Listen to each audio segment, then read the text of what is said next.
In die Harmsen gesin het ons effens van 'n tradisie wanneer ons flieks toe gaan. Ons sit altyd tot die einde van die rolprent, deur al die krediete heen, want ons kinders is mal oor die naskriftonele, of die credit scenes, soos dit genoem word. Daardie verrassingsmomente na die amptelike einde is dikwels die snaakste dele van die fliek. Dikwels die bloopers van foute wat hulle gemaak het, of selfs 'n leidraad vir die volgende film. Dis asof daardie laaste toneel sê, wag, dit is nog nie verby nie. Dit is amper ook so met die evangelie van Johannes. In Johannes 20 vers 30 tot 31 lees ons 'n baie duidelike afsluiting.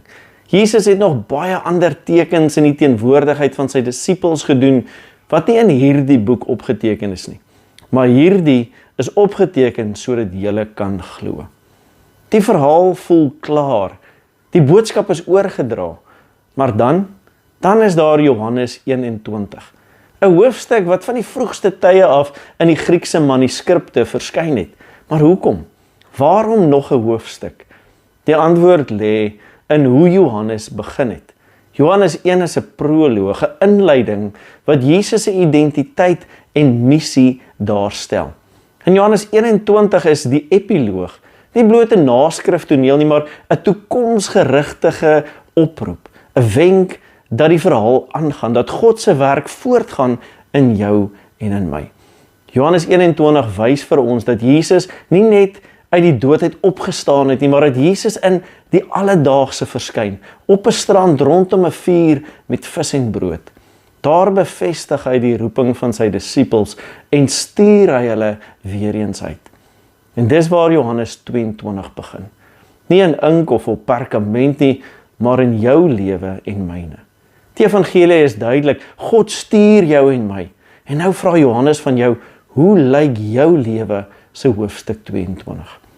Cedric Porter stel dit so, your life may be the only Bible someone else might read. Ons lewe is 'n getuienis, 'n lewende voortsetting van die evangelie van Jesus. En die vraag is, sal jou lewe iemand na Christus toe lei? Of sal dit wys dat daar geen verskil is tussen die gereddene en die ongereddene mens nie? Johannes 21 eindig nie met the end nie, maar met 'n uitnodiging. Skryf saam God se groter verhaal. Laat jou lewe getuig van 'n God wat voorsien en vergeef, van 'n God wat roep en stuur. Here Jesus, dankie dat U nie net gesterf het nie, maar ook leef en nog steeds werk in ons en deur ons. Help ons om hoofstuk 22 van ons lewens te leef as 'n getuienis van U genade. Mag ons 'n netwerk wees waarin U liefde ander ontdek deur my lewe. Amen. Dankie dat jy ingeskakel het vandag en ek hoop en bid dat jy 'n geseënde naweek sal hê en dat jy lekker sal skryf aan jou hoofstuk 22. Tot volgende keer. Totsiens.